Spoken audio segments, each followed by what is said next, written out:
Good afternoon बच्चों, कैसे हो? सब बढ़िया ना? तो सबसे पहले तो आप लोगों को सबको मेरी तरफ से हैप्पी न्यू ईयर, नए साल की हार्दिक शुभकामनाएं। और आप ढेर सारा प्रोग्रेस करो इस साल, ठीक है? जो भी आप लोगों के गोल्स वगैरह आप लोगों ने बनाया वो सब आप अचीव करो, ठीक है?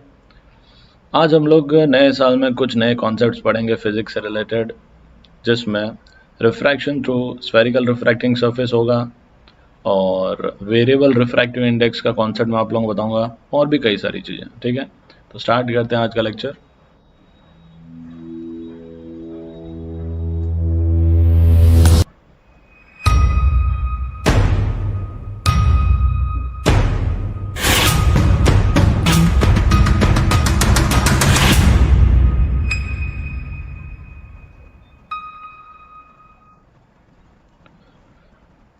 बच्चों, टॉपिक है हमारा रिफ्रैक्शन एट स्फेरिकल सरफेसेस।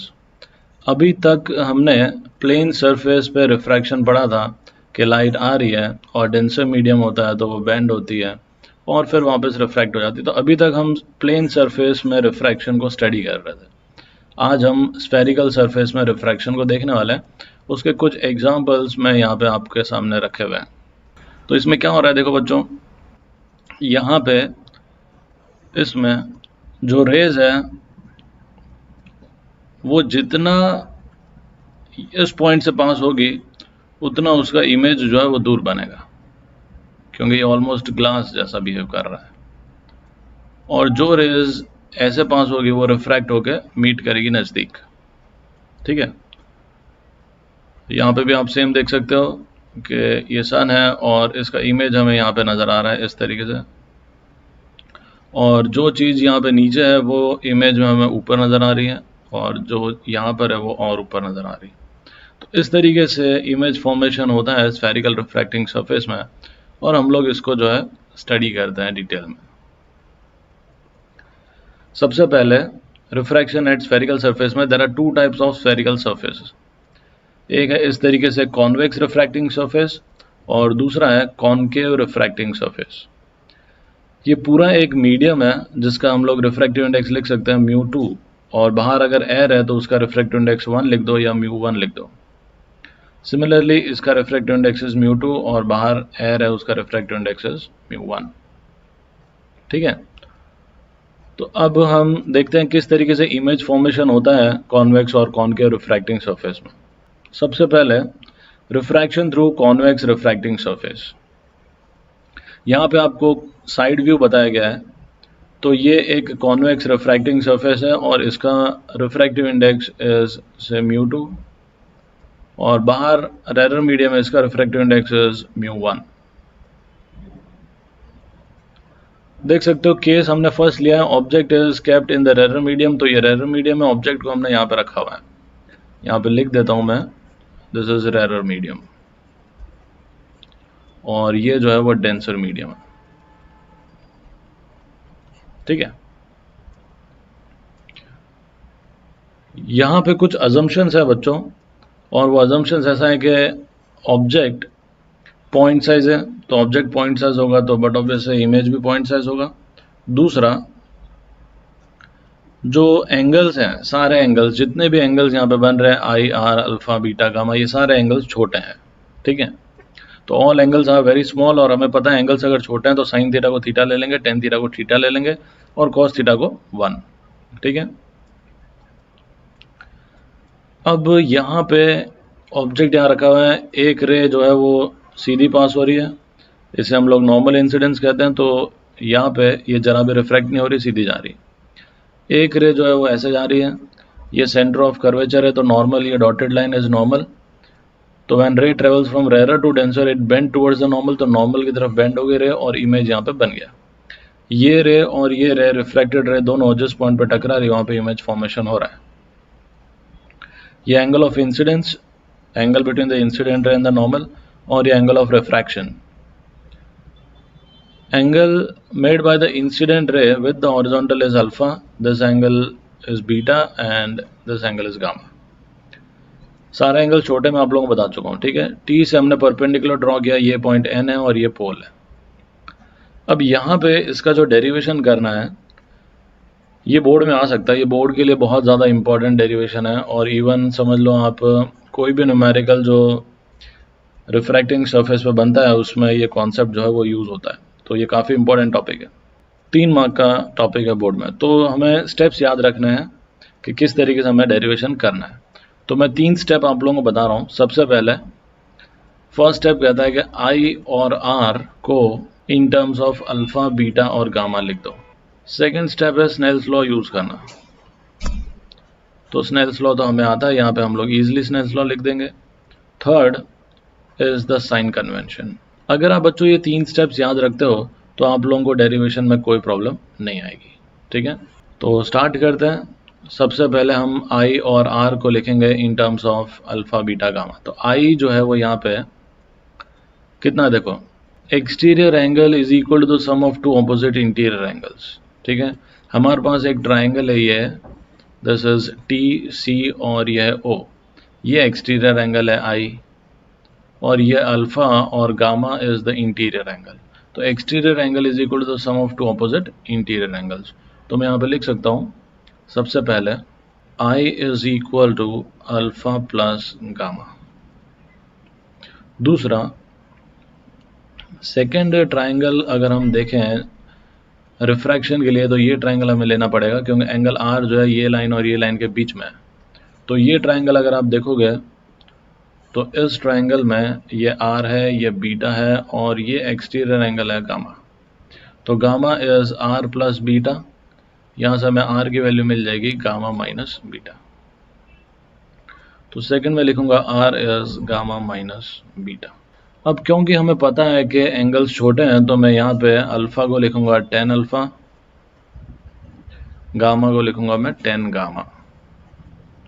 उसी तरीके से यहाँ पे भी लिख दूंगा this is 10 gamma minus 10 beta, ठीक है।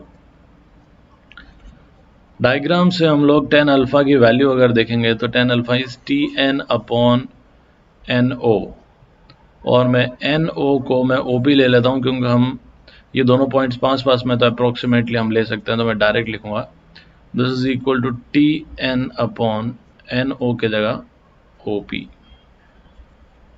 प्लस 10 गामा जो है वो क्या हो जाएगा, this is T N upon N C की जगह मैं लिख दूंगा पी सी। इसी तरीके से अगर हम यहाँ पे आर की वैल्यू को लिखेंगे तो ये हो जाएगा this is equal to 10 gamma is T N upon P c, और 10 beta is T N upon n i की जगह मैं लिख दूंगा पी आई, ठीक है। ये हो गया हमारा फर्स्ट स्टेप। सेकेंड स्टेप क्या कहता है कि स्नेल्स लॉ यूज करो। तो स्नेल्स लॉ के लिए यहाँ हो जाएगा mu two sine I is sorry mu one sine I is mu two sine R. तो सेकेंड स्टेप है using Snell's law mu one sine I is equal to mu two sine are. अब बच्चों क्योंकि angles छोटे हैं तो यहाँ पे हम फिर से जो है इसको म्यू वन इंटू आई लिख सकते हैं, this is equal to mu two into R. आप यहाँ पे लिख देना because I and R small angles. अब हमारे पास आई और आर की वैल्यू ऑलरेडी है, ये आर की वैल्यू है और ये आई की वैल्यू है, ये सब्सटीट्यूट कर देंगे हम, ठीक है। तो therefore mu one into i की value t N upon O P plus t N upon P C is equal to mu two bracket में t N upon P C minus t N upon P i.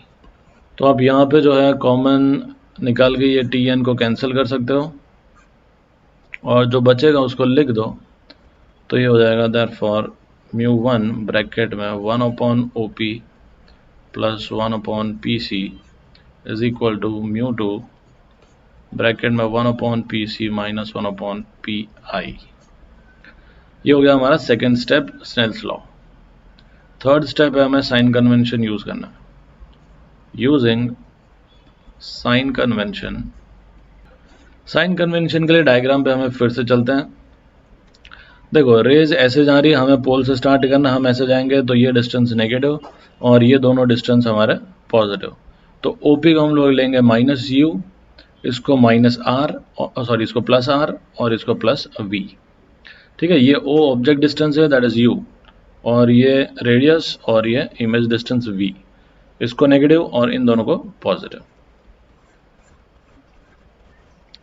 तो मैं यहाँ पे पहले लिख देता हूँ OP is negative, PC is positive and PI is also positive। ठीक है, सब्स्टिट्यूट कर देते हैं तो हमें मिलेगा therefore μ1 ब्रैकेट में -1 upon u, PC is 1 upon r, this is μ2 bracket में 1 upon r minus 1 upon v। इसको हम सॉल्व करेंगे तो हमें मिलेगा this is μ2 upon v minus μ1 upon u is equal to μ2 minus μ1 upon r। बच्चों ये जो इक्वेशन है, जो हमें अगर ऑब्जेक्ट डिस्टेंस पता है तो हमें इमेज डिस्टेंस फाइंड करने के लिए इजी होती है। ये इक्वेशन आप लोगों को याद रखनी है और इसी को हम लोग यूज़ करेंगे। जैसे मान लो मिरर फार्मूला में हम यूज़ करते थे 1 upon F is 1 upon V plus 1 upon U. ठीक है, लेंस फार्मूला में भी हम लोग यूज़ करेंगे 1 upon F is 1 upon V minus 1 upon U. तो यहाँ पे रिफ्रैक्टिंग सरफेस के लिए हम ये इक्वेशन यूज़ करते हैं for finding the image distance. ठीक है, ये आर जो है वो रेडियस ऑफ कर्वेचर है, ये आप लोगों को पता है। अब यहाँ पे जब आप न्यूमेरिकल्स सॉल्व करते हो तो साइन कन्वेंशन को यूज़ करना मत भूलना, और कोई भी फॉर्मूला हो हम लोग हमेशा साइन कन्वेंशन तो यूज़ करते ही हैं। ठीक है, ये फॉर्मूला आप तब यूज़ करोगे when the object is in rarer medium. ये ध्यान रखना, ऑब्जेक्ट अगर रेरर मीडियम में है तब आप ये फॉर्मूला यूज़ करोगे। और यहाँ पे याद करना एकदम ईजी है, दोनों तरफ पहले μ2 माइनस μ1 लिख दो, इधर साइड r और इधर साइड v और u, बस एकदम सिंपल है। ठीक है, सेकेंड है object is in denser medium. ठीक है, तो ऑब्जेक्ट अगर डेंसर मीडियम में होगा तो क्या होगा, तो यहाँ पे सेम प्रोसीजर है, सेम स्टेप्स आपको फॉलो करने, 3 स्टेप और आपका आंसर आ जाना चाहिए। ये काम मैं आप लोगों को दे देता हूँ। ठीक है, थोड़ा पहले एक्सप्लेन कर देता हूँ यहाँ पे क्या है। ऑब्जेक्ट डेंसर मीडियम में है, डेंसर मीडियम का रिफ्रैक्टिव इंडेक्स इज μ2। ठीक है, और रेरर मीडियम जो है उसका रिफ्रैक्टिव इंडेक्स इज μ1। ऑब्जेक्ट यहाँ पर है, रे ऐसे जा रही है, ये नॉर्मल है। When ray travels from denser to rarer it bends away from normal, तो जाना चाहिए था ऐसे पर वो नॉर्मल से और दूर चली गई। इमेज यहाँ फॉर्म हो गया, एक रे को हमने यहाँ से भेज दिया तो ये दोनों रिफ्रैक्टेड रेज जिस पॉइंट पे मीट करेंगे वहाँ पे इमेज बनेगा। ठीक है, angle of incidence, angle of refraction, object जो एंगल बना रही प्रिंसिपल एक्सिस है दैट इज अल्फा, इमेज का बीटा और नॉर्मल का गामा, सब कुछ सेम है। अब क्या करना है, सबसे पहले हमें आई और आर फाइंड करना है। तो आई इज, यहां से ये इंटीरियर एंगल है, i is gamma minus alpha, gamma minus alpha. R की वैल्यू है this is beta plus gamma. इसको सॉल्व करना है, स्नेल्स लॉ भी यहाँ पे अलग होगा, μ1 साइन आर है is μ2 sine i. Second Snell's law use करो, μ1 sine r is μ2 sine i, और फिर साइन कन्वेंशन। साइन कन्वेंशन में जो पी आई है दैट इज नेगेटिव और पी सी इसको हम पॉजिटिव ले लेंगे और ओ पी को भी हम पॉजिटिव यू ले लेंगे। बच्चों मैं यहाँ पे वो साइन कन्वेंशन यूज़ कर रहा हूँ कि इस पॉइंट को ओरिजिन माना है और इस साइड पॉजिटिव और इस साइड नेगेटिव। अगर मैं रेज के हिसाब से देखता हूँ तो ये पॉजिटिव होना चाहिए क्योंकि रेज ऐसे आ रही है और मैं भी ऐसे जा रहा हूँ, तो ये पॉजिटिव होना चाहिए और ये दो नेगेटिव होना चाहिए। आप कुछ भी कर सकते हो, कोई भी साइन कन्वेंशन यूज़ करो, आपका आंसर जो है सेम आएगा। अब आंसर क्या आएगा वो मैं आप लोगों को बता देता हूँ। ठीक है, μ1 माइनस μ2, इधर साइड भी μ1 माइनस μ2 लिख दो, डिवाइडेड बाय r, और यहाँ पे v और यहाँ पे u। तो जब भी ऑब्जेक्ट डेंसर मीडियम है तो ये μ1 माइनस μ2 हो जाएगा, और ऑब्जेक्ट रेयर मीडियम में है तो μ2 माइनस μ1। तो आप देख सकते हो ये डेंसर मीडियम के लिए फॉर्मूला है, और रेयर मीडियम के लिए जो है हम लोग अभी डिराइव कर चुके हैं, ये रेयर मीडियम के लिए। ठीक है, चलो अब देखो, वैसे तो जो बोर्ड्स में आता है वो ये आता है, जो मैंने सबसे पहले आपको डिराइव करके बता दिया, ये बोर्ड्स में आता है। ठीक है, ऑब्जेक्ट भी रेयर मीडियम में होगा और कॉन्वेक्स रिफ्रैक्टिंग सरफेस ही होता है। फिर भी अगर मान लो कभी टीचर को पेपर टफ बनाना हो तो ये इस तरीके से पूछना चाहे तो पूछ सकते हैं। फिर इनके चांसेस बहुत रेयर होते हैं, कॉन्केव रिफ्लेक्टिंग सरफेस के चांसेस बहुत रेयर होते हैं। फिर भी मैं आप लोगों को यहाँ पे जो है एक्सप्लेन कर देता हूँ। ऑब्जेक्ट रेयर मीडियम में आंसर आपका सेम आएगा, आप डेरिवेशन खुद से ट्राई करके देख सकते हो। ये रेयर मीडियम, ये denser medium, object rare medium है। ये सी जो है वो नॉर्मल है, ठीक है, रे ऐसे जा रही है and it bend towards the normal, normal की तरफ जो है रे बेंड हो जाती है when it moves from rare to denser, और इमेज जो है वो यहाँ बन रहा है। तो ये है एंगल ऑफ इंसिडेंस, ये एंगल ऑफ रिफ्रैक्शन, ये अल्फा, बीटा और गामा। आप खुद से ट्राई करो, ये आंसर आ जाएगा आपका। फिर ऑब्जेक्ट अगर डेंसर मीडियम में हो तो ऑब्जेक्ट यहाँ पर है, डेंसर मीडियम में, रे ऐसे जा रहा है, it bends away from normal, जाना चाहिए था ऐसे, नॉर्मल यहाँ पर है, जाना चाहिए था ऐसे, पर नॉर्मल से दूर चली गई। ठीक है, इमेज यहाँ बन गया। ये एंगल ऑफ इंसिडेंस, ये एंगल ऑफ रिफ्रैक्शन, ये अल्फा, ये बीटा, ये गामा। क्योंकि ऑब्जेक्ट डेंसर मीडियम है तो μ1 माइनस μ2 वाला आंसर आपका आएगा। ठीक है, अब हम एक क्वेश्चन ले लेते हैं, refraction through spherical refracting surface. इस पे हम एक क्वेश्चन ले लेते हैं। क्वेश्चन में हमें गिवन है, figure shows a glass hemisphere, यहाँ पे एक ग्लास हेमिस्फीयर है, ऑफ म्यू की value 3/2 and radius 10 centimetre, radius यहाँ पे 10 सेंटीमीटर गिवन है। A point object O is placed at a distance 20 centimetre behind the flat face। तो यहाँ पे ऑब्जेक्ट जो है वो 20 सेंटीमीटर पे रखा हुआ है, which is viewed by an observer from the curved side। Observer यहाँ से देख रहा है। Find the location of the final image after 2 refractions as seen by the observer। ठीक है, देखो वैसे डायग्राम में जो है यहाँ पे चीज़ें काफ़ी सारी हमें गिवन है ऑलरेडी, पर मैं आप लोगों को जो है बता रहा हूँ उस पर फोकस करो। ये एक प्लेन सरफेस है, इनिशियली क्या है, ये एक प्लेन सरफेस है। मैं भूल जाता हूँ कि इस साइड का सरफेस कर्व्ड है, मैं इस साइड जो है इस तरीके से बना देता हूँ।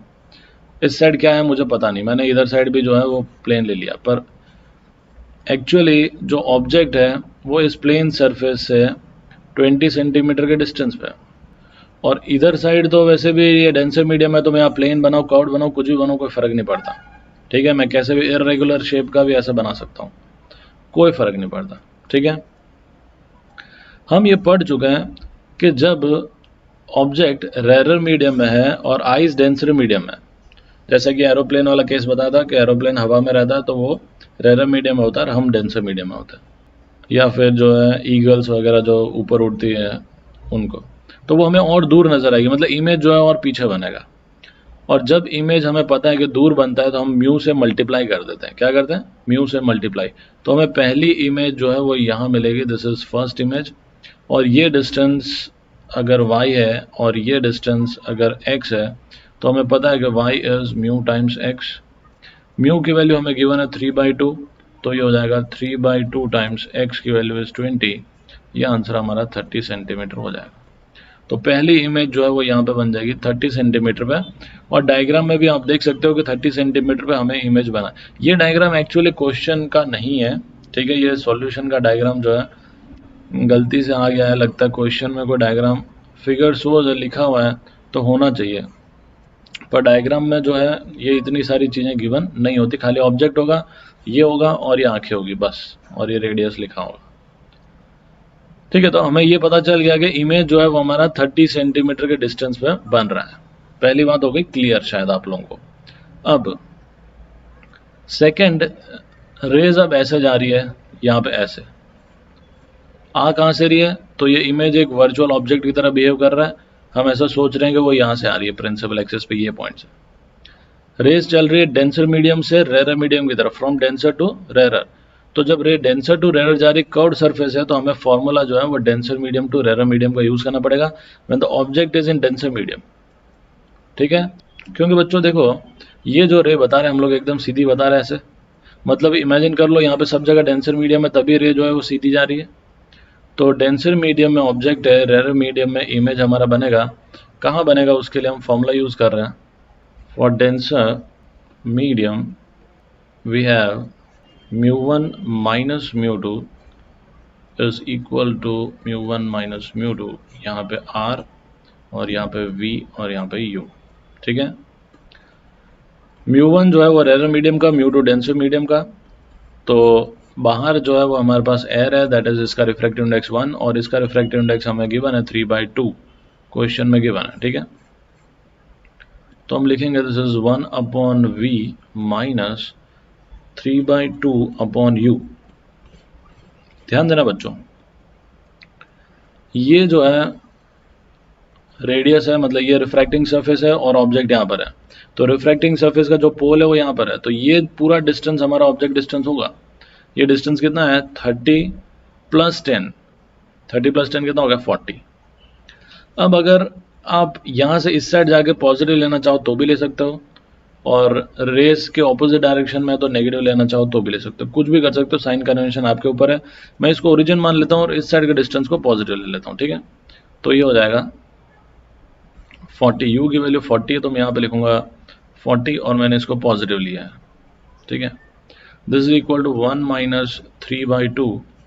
r हमारा वो भी इस साइड है, जो इस कर्वेचर का रेडियस है वो भी इस साइड है और वो है 10, तो मैं इसको भी लूंगा +10। सॉल्व करूंगा मुझे मिलेगा 1/v minus 3/80 is equal to minus 1/20। ठीक है, तो ये हो जाएगा 1/v is 3/80 minus 1/20। This is equal to LCM हो जाएगा 80, this is 3 minus 4, this is -1/80। तो हमें v की वैल्यू मिल जाएगी -80 सेंटीमीटर। तो आप देख सकते हो बच्चों कि इस साइड के डिस्टेंस को हमने पॉजिटिव लिया, ये डिस्टेंस को हमने पॉजिटिव लिया, हमारा आंसर नेगेटिव आ रहा है, मतलब इस साइड जो है 80 सेंटीमीटर पे फाइनल इमेज बनेगा। आई होप बच्चों आप लोगों को समझ में आया है, और अगर आप लोगों को समझ में आ गया तो थम्स अप कर दो। और दूसरा, अगर आप एक बार खुद से ट्राई करना, ये दोनों डिस्टेंस को आप नेगेटिव लेना, जो ऑब्जेक्ट डिस्टेंस है 40 और जो r का डिस्टेंस है 10, ये दोनों को नेगेटिव लेना, आपका v का आंसर पॉजिटिव आ जाएगा। ठीक है, जब आप डिस्टेंस को नेगेटिव लोगे तो ये हो जाएगा पॉजिटिव और ये हो जाएगा, ये भी यहाँ पे पॉजिटिव हो जाएगा। फिर जब सॉल्व करोगे तो ये पॉजिटिव रहेगा, ये नेगेटिव रहेगा, मतलब -3 + 4 दैट इज +1/80, तो ये हो जाएगा +80। कुछ भी करो, कैसे भी करो, आपका आंसर जो है वो आना ही है। ठीक है, चलते हैं नेक्स्ट टॉपिक पे। Next topic is lateral magnification for spherical refracting surface. बच्चों मैग्निफिकेशन की बात कर रहे हैं यहाँ पे, और मैग्निफिकेशन दो प्रकार के हैं, एक लेटरल कह लो या ट्रांसवर्स कह लो। ट्रांसवर्स मतलब ये प्रिंसिपल एक्सिस से परपेंडिकुलर डायरेक्शन में कितना मैग्नीफाइड हो रहा है, height of image upon height of object. तो ट्रांसवर्स मैग्निफिकेशन कह लो या लेटरल मैग्निफिकेशन कह लो, बात सेम है। And second is longitudinal magnification, जो हम इसके बाद देखेंगे। ठीक है, सबसे पहले मैं लिख देता हूँ lateral magnification is equal to transverse magnification is equal to m is equal to height of image upon height of object। ठीक है, जब भी खाली m हो तो आप समझ जाना कि ट्रांसवर्स मैग्निफिकेशन की बात है यहाँ पे। अब हमें क्या करना है, यहाँ पे हम लोग स्नेल्स लॉ यूज करते हैं। अच्छा, मैं रे डायग्राम आपको समझा देता हूँ, ध्यान देना। ये μ1 है, ये μ2 है। एक रे को मैंने सेंटर से सीधा पास किया, this point is centre of curvature. ठीक है, तो ये नॉर्मल होगा, तो angle of incidence is 0, angle of refraction is 0, तो रे सीधी जा रही है। ठीक है, क्योंकि यहाँ पे 90 डिग्री बन रहा है, एंगल ऑफ इंसिडेंस 0 है। एक रे सीधी जा रही है, सी से पास कर दिया, और एक रे को मैंने पी से पास किया है। रेयर से डेंसर में जा रही है तो वो नॉर्मल, ये रेड कलर की लाइन इस पॉइंट के लिए नॉर्मल हो गई, तो ये बेंड हो रही है टुवर्ड्स द नॉर्मल, और दोनों जहाँ पे टकरा रहे हैं वहाँ पे इमेज फॉर्मेशन हो रहा है। Angle of incidence, angle of refraction, object distance, image distance, μ1 rare medium, μ2 denser medium. ठीक है, तो यूजिंग स्नेल्स लॉ क्या मिलेगा, μ1 into sine I is equal to mu two into sine r. ठीक है, mu one sine I is mu two sine are. अब क्या करें? अब क्योंकि यहाँ पे हमारा एजम्पशंस है कि एंगल्स छोटे हैं, तो साइन आई को मैं आई ले सकता हूँ और आई को टेन आई, मतलब इन शॉर्ट में साइन आई को टेन आई लिख सकता हूँ। तो ये हो जाएगा mu one into tan I is equal to mu two into tan R. और आप ब्रैकेट में लिखना मत भूलना, because I and R R small angles. अब टेन आई की वैल्यू क्या होगी? Tan I is A B upon A P. तो ये हो जाएगा म्यू वन ब्रैकेट में tan I is A B upon A P, और म्यू टू टेन आर हो जाएगा ए dash B dash upon A dash P. वो आप देख सकते हो यहाँ पे, ये tan R is A dash B dash upon A dash P, tan I is A B upon A P. ठीक है, ए बी जो है वो हाइट ऑफ ऑब्जेक्ट है या हाइट ऑफ इमेज है, और ये a dash p is the image distance और ये a p is object distance. तो ये हो जाएगा mu one a b is the height of object, a p is the object distance, a dash B dash is the height of image और a dash p is the image distance. ध्यान सुनना, ये जो पोल है इस side के distance को positive लिया और ये डिस्टेंस नेगेटिव, तो u नेगेटिव हो गया, v पॉजिटिव हो गया। ऊपर वाला पॉजिटिव मतलब height of object is positive और height of image is negative. तो आप देख सकते हो यहाँ पर इस तरीके से हमने साइन कन्वेंशन यूज कर लिया। माइनस माइनस कैंसिल हो जाएगा और हमें मिल जाएगा height of image upon height of object is equal to, ये हो जाएगा ऑब्जेक्ट के साथ है म्यू वन, तो यहाँ पे आ जाएगा mu one upon mu two, और इधर हो जाएगा v upon u। This is the transverse magnification. तो बच्चों ये ट्रांसवर्स मैग्निफिकेशन का फॉर्मूला है और आप लोगों को जो है इसे याद रखना है। ध्यान रहे यहाँ पे कि हमने अज्यूम किया है कि ऑब्जेक्ट जो है that is in rare medium, ये म्यू वन जो है वो रेयर मीडियम है, ऑब्जेक्ट रेयर मीडियम है, इमेज डेंसर मीडियम है। तो हमारा जो है ये आंसर आ रहा है। तो मैं यहाँ पे लिख दूंगा कि if object is in rare medium, अगर ऑब्जेक्ट डेंसर मीडियम होता है तो मैग्निफिकेशन हमारा हो जाएगा this is mu two upon mu one, बस वो चेंज होगा, बाकी सब सेम टू सेम रहेगा if object is in denser medium. ठीक है, तो ये हो गया हमारा ट्रांसवर्स मैग्निफिकेशन। नेक्स्ट टॉपिक पे चलते हैं। नेक्स्ट टॉपिक है longitudinal magnification for spherical refracting surface.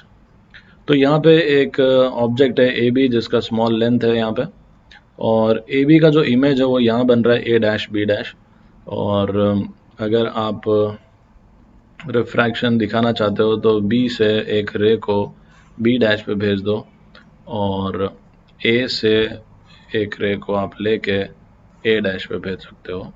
ठीक है, और एक रे जो है वो यहाँ से इस तरीके से सीधी जाएगी, तो इनका इंटरसेक्शन पॉइंट जो है यहाँ पे होगा और इमेज यहाँ फॉर्म हो जाएगी। हमें पता है कि जो लॉन्जिट्यूडनल मैग्निफिकेशन होगा that is equal to the length of the image upon length of object. यहाँ पे हम इसे ऐसे भी लिख सकते हैं, this is equal to D we by D U, where D V is the change in image distance and D U is the change in object distance. ठीक है बच्चों, यहाँ पे अगर आपको याद हो तो लॉन्जिट्यूडनल मैग्निफिकेशन हमने पढ़ा था मिरर में, और उसमें था minus d we by D you, और minus d we by D u वहाँ पे क्यों था?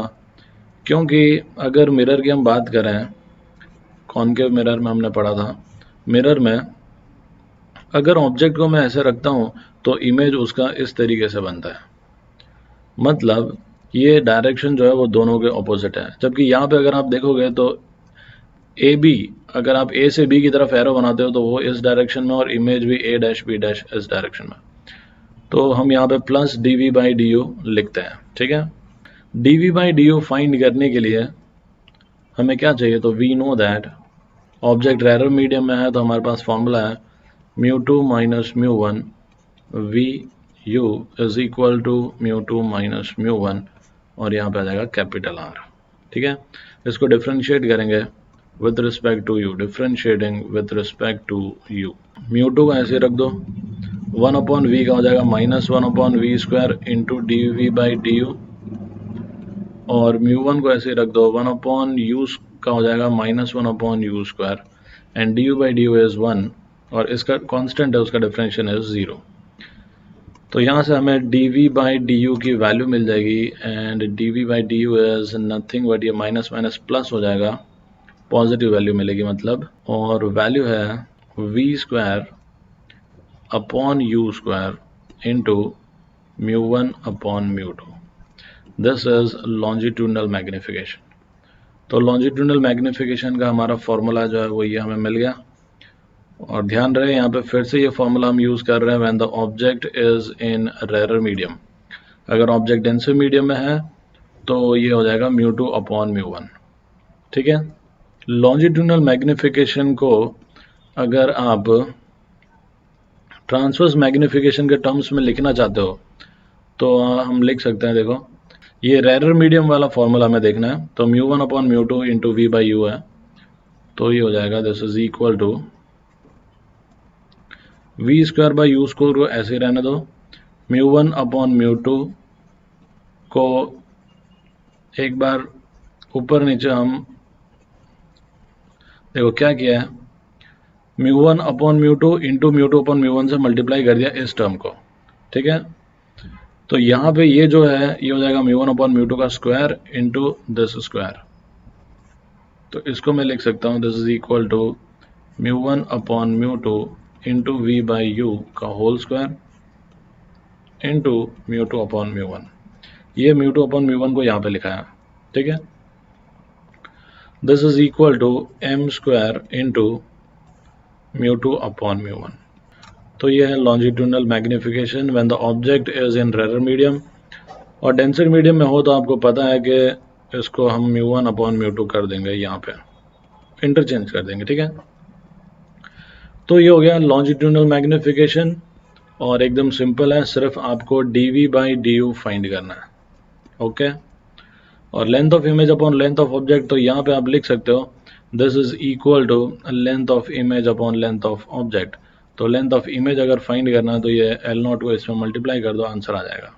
ओके, चलो अब नेक्स्ट है हमारे पास focal length of a single spherical surface. बच्चों यहाँ पे हमें जो भी सिंगल स्फेरिकल सरफेस होते हैं उसके दो फोकस होते हैं, तो बट ऑब्वियस दो फोकल लेंथ होंगे।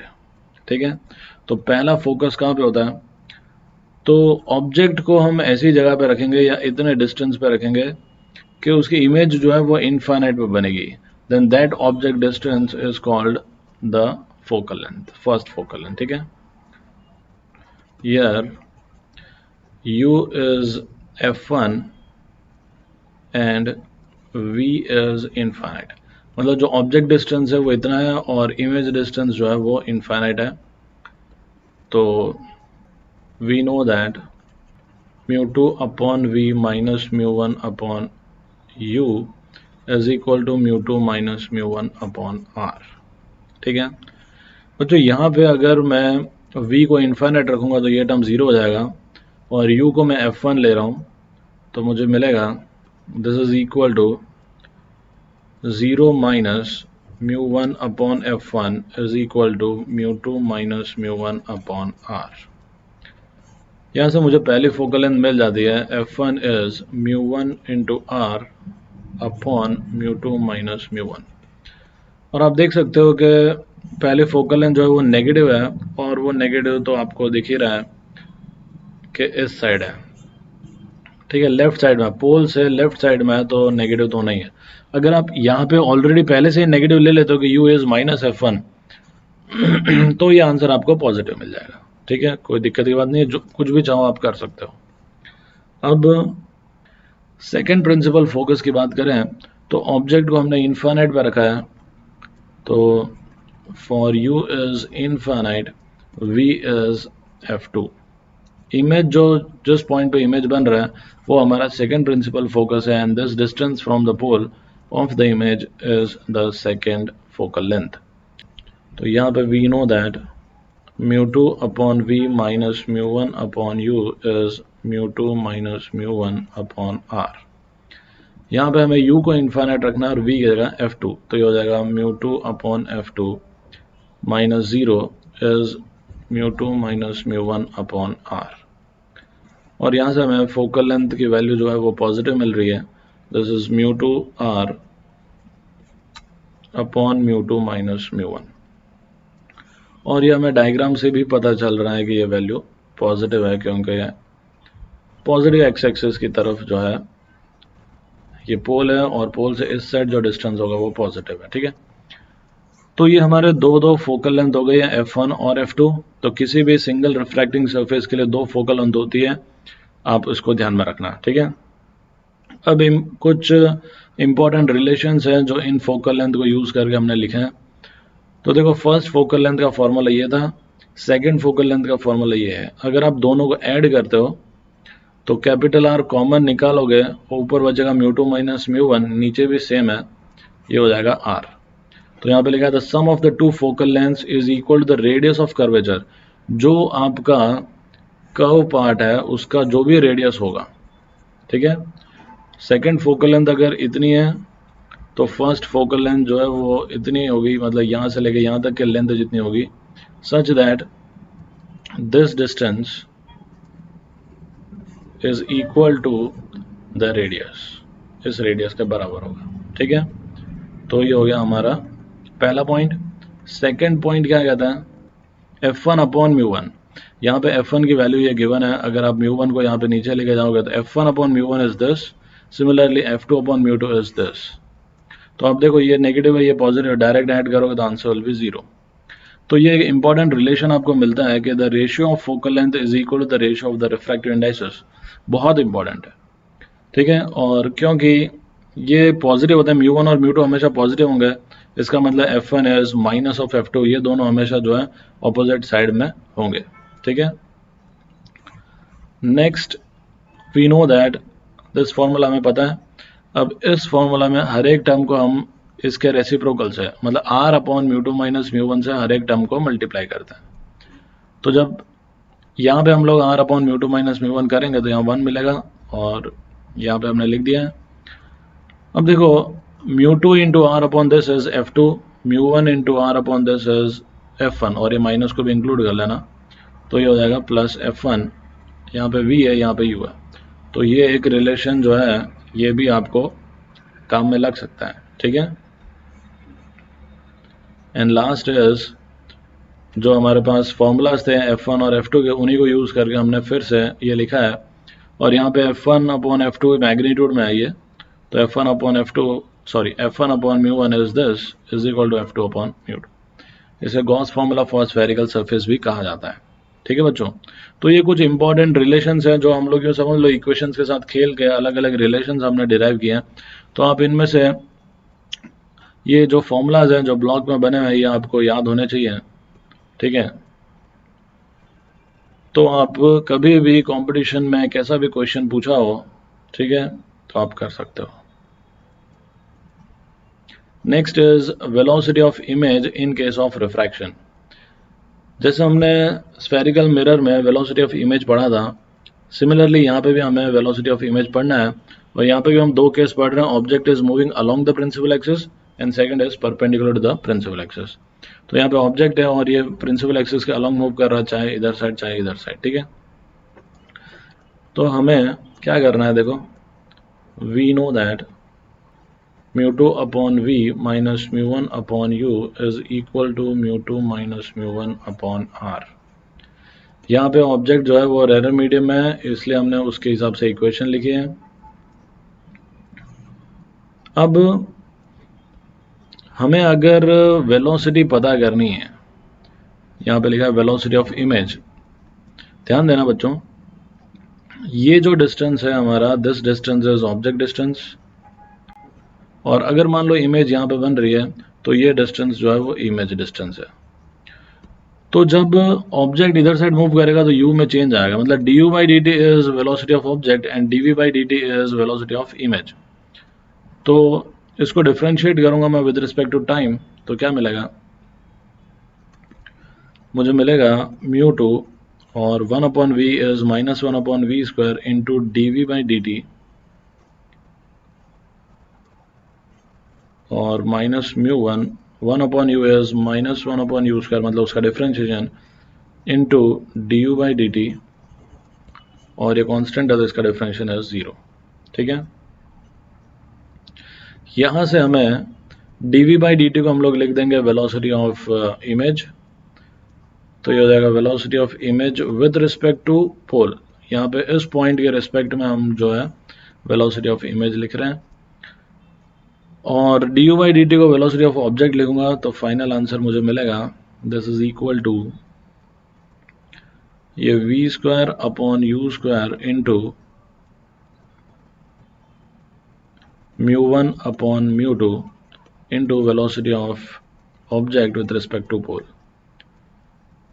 तो इसको मैं ऐसे भी लिख सकता हूँ, this is m into velocity of object with respect to pole. बच्चों ये जो है इक्वेशन आपको याद रखनी है कि वेलोसिटी ऑफ इमेज अगर आप पता करना चाहते हो, और यहाँ पे parallel to the principal axis लिखना मत भूलना, this is parallel to the principal axis. It is m times velocity of object with respect to pole parallel to the principal axis। ठीक है, अब when the object is moving perpendicular to the principal axis, अगर object principal axis से perpendicular direction में move कर रहा है तो उसकी हाइट चेंज होगी, और हाइट के लिए हमारे पास फॉर्मूला है magnification is height of image upon height of object. यहाँ पे ये ध्यान रहे मैग्निफिकेशन v/u मत लिख देना, मिरर का है वो, -v/u मत लिख देना। ठीक है, यहाँ पे स्फेरिकल रिफ्रैक्टिंग सरफेस के लिए ही मैग्निफिकेशन का जो फॉर्मूला है वो आपको लिखना है ट्रांसवर्स मैग्निफिकेशन का। ठीक है, तो magnification is height of image upon height of object, therefore height of image is m times height of object. इसको डिफरेंशिएट करेंगे क्योंकि जब ऑब्जेक्ट मूव करेगा तो उसका जो इमेज है वो भी मूव करेगा। ठीक है, और उसकी हाइट जो है वो चेंज होगी, तो change in height is the velocity. तो डिफरेंशिएट करेंगे तो हो जाएगा dhi/dt is equal to m को ऐसे रखो, h0 का डिफरेंशिएशन इज दिस, h0 को ऐसे रखो और m का डिफरेंशिएशन इज दिस। अब बच्चों मैं आप लोगों को यहाँ पे बता देता हूँ कि क्योंकि हम रिफ्रैक्टिंग सरफेस जब पढ़ते हैं तब हम अज्यूम करते हैं कि the object is point size और इमेज भी पॉइंट साइज होता है, तो h0 जो है वो ज़्यादातर जीरो ही होगा 99.99% क्वेश्चन में। तो h0 जीरो होगा तो हम लिख सकते हैं कि the velocity of image with respect to the pole in perpendicular direction is m times velocity of object with respect to the pole in perpendicular direction. ठीक है, दूसरा, पर अगर ये जीरो नहीं होता है, हाइट ऑफ ऑब्जेक्ट जीरो नहीं होता, बहुत एक्सेप्शन केस में ऐसा हो सकता है कि आपको हाइट गिवन हो, तो आपको dm/dt ही फाइंड करना पड़ेगा। तो यहाँ पे मैं लिख देता हूँ if h0 is zero, otherwise आप dm/dt निकालो, और dm/dt कैसे फाइंड करोगे, तो आपको पता है कि मैग्निफिकेशन इज μ1/μ2 इंटू v/u। एक बार चेक कर लेते हैं ट्रांसवर्स मैग्निफिकेशन का ये फॉर्मूला। यहाँ पे आप देख सकते हो ऑब्जेक्ट जब रेयर मीडियम है μ1/μ2 इंटू v/u, ट्रांसवर्स मैग्निफिकेशन का ये फॉर्मूला है।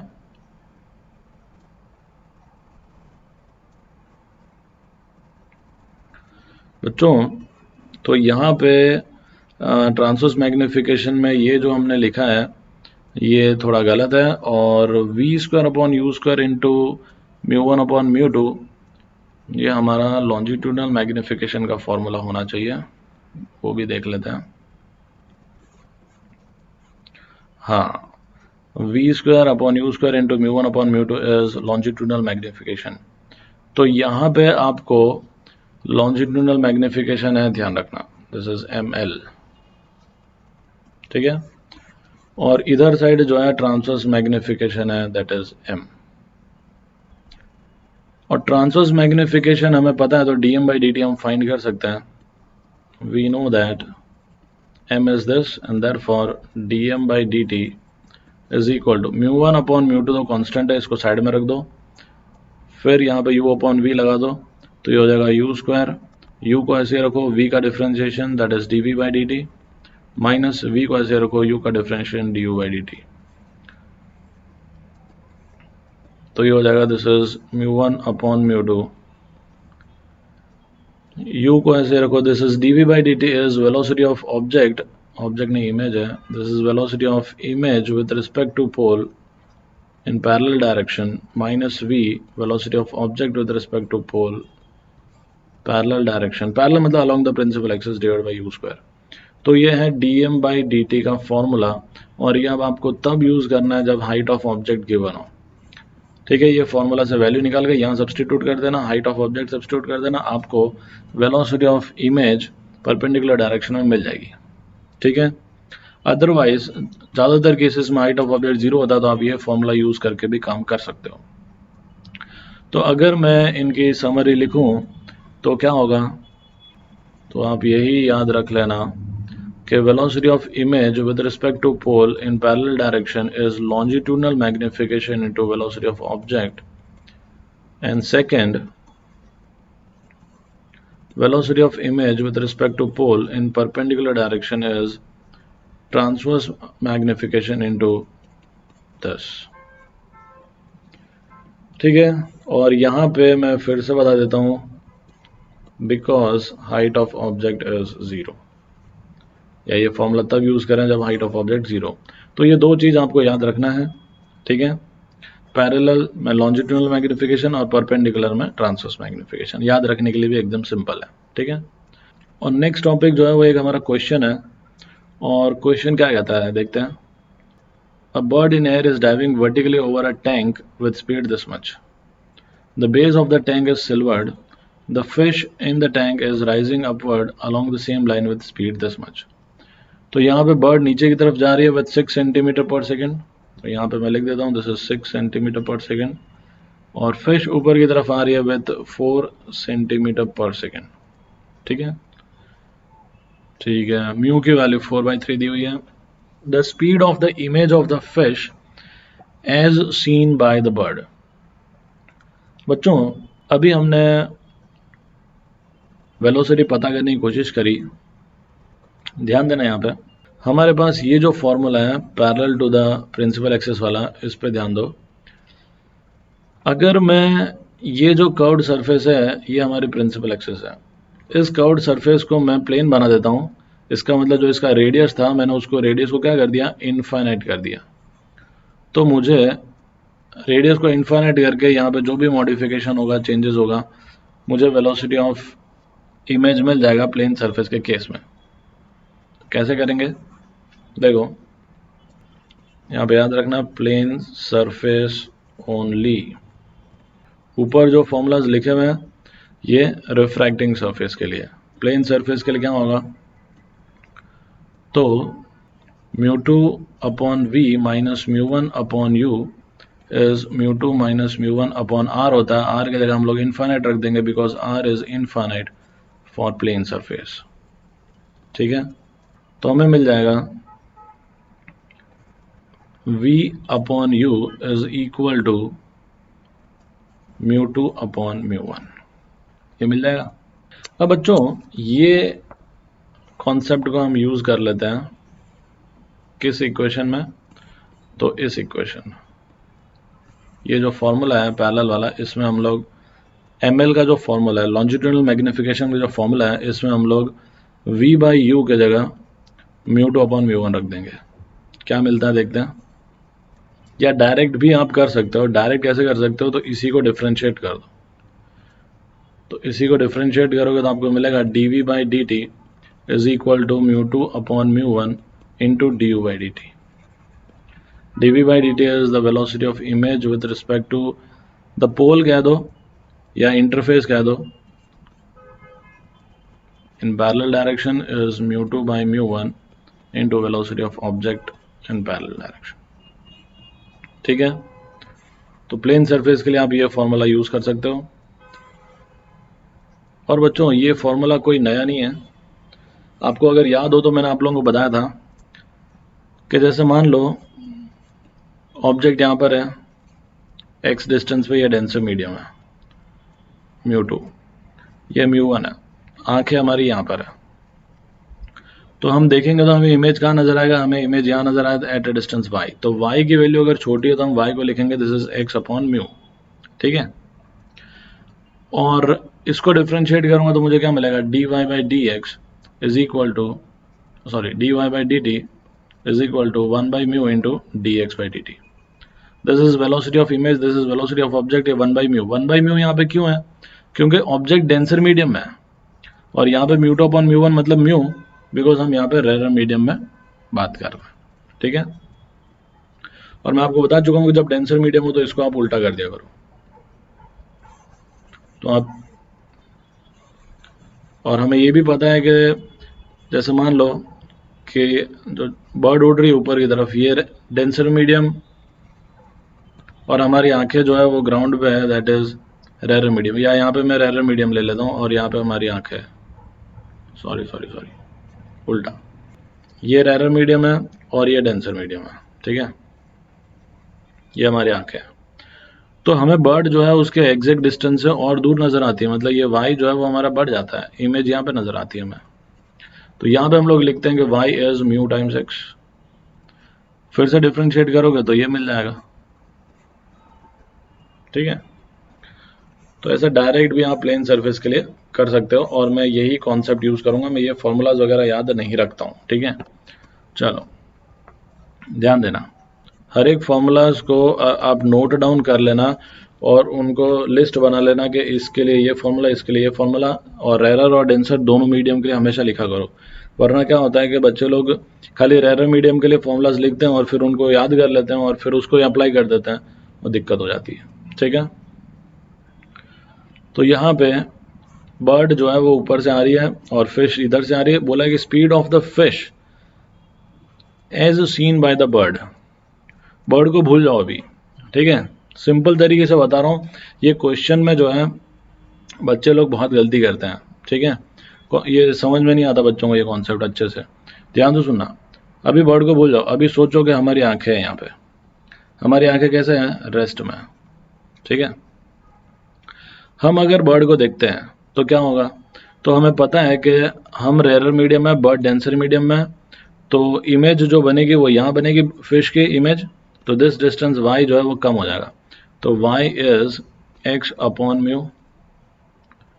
तो इसको डिफ्रेंशिएट करूंगा तो मुझे मिलेगा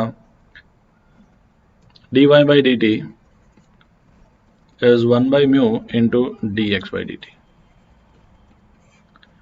dy by d t is the velocity of image, या फिश कह सकते हो, विथ रिस्पेक्ट टू हम मेरी आंखें, ठीक है, is 1 by mu. 1 by mu मतलब म्यू 4/3 गिवन है, इज 4/3 म्यू की value. dx by d t is velocity of object, that is 4 centimetre. तो कितना मिला, 3 सेंटीमीटर पर सेकेंड। अब ध्यान सुनना, ये जो वेलोसिटी है फिश की, ये with respect to this eyes है जो रेस्ट में है। तो अगर आइज आपकी मूव कर रही है 6 मीटर पर सेकेंड से, 6 मीटर है क्या सेंटीमीटर, 6 सेंटीमीटर। तो अगर आपकी आइज 6 सेंटीमीटर पर सेकेंड से मूव कर रही है तो वेलोसिटी कितनी होगी, तो हम लिखेंगे velocity of fish with respect to bird is equal to, देखो ध्यान देना, विद रिस्पेक्ट टू ग्राउंड है ना, आंखें रेस्ट में है तो ग्राउंड रेस्ट में, ध्यान सुनना, विद रिस्पेक्ट टू ग्राउंड अगर फिश जो है वो इधर की तरफ जा रही है विद 3 सेंटीमीटर पर सेकेंड और बर्ड इधर की तरफ आ रही है विद क्या नाम है 6 सेंटीमीटर पर सेकेंड, तो velocity of fish with respect to bird कितना हो जाएगा, तो ये हो जाएगा 3 + 6 that is 9 centimetre per second. Hope आप लोगों को समझ में आया बच्चों। पहले हमने ये वैल्यू निकाली with respect to eye which is at rest, या यूं कह सकते हो विद रिस्पेक्ट टू एयर, हवा के टर्म्स में, क्योंकि हम लोग एयर में से देख रहे हैं, या आंखें हमारी एयर में है, यहाँ से हम लोग देख रहे हैं और वो भी रेस्ट में रह गए, तो हमें वेलोसिटी नजर आई 3। तो अब अगर जो बर्ड मूव कर रही है एयर में ही 6 से, तो उसके रिस्पेक्ट में कितनी होगी, तो +6 कर दिया। यहाँ पे इसको ऐसे लिख सकते हो, this is velocity of fish minus velocity of bird, this is velocity of fish is 3 minus velocity of bird is -6, क्योंकि वो नीचे की तरफ आ रही है, दोनों ऑपोजिट डायरेक्शन में, तो एक को पॉजिटिव लोगे तो आप एक को नेगेटिव लोगे। तो ये हो जाएगा this is equal to 9 centimetre per second, square नहीं आएगा, सेकेंड, ठीक है। तो ये तो हो गया फर्स्ट क्वेश्चन का आंसर। अब मैं इसको थोड़ा यहाँ से साफ सफाई कर देता हूँ।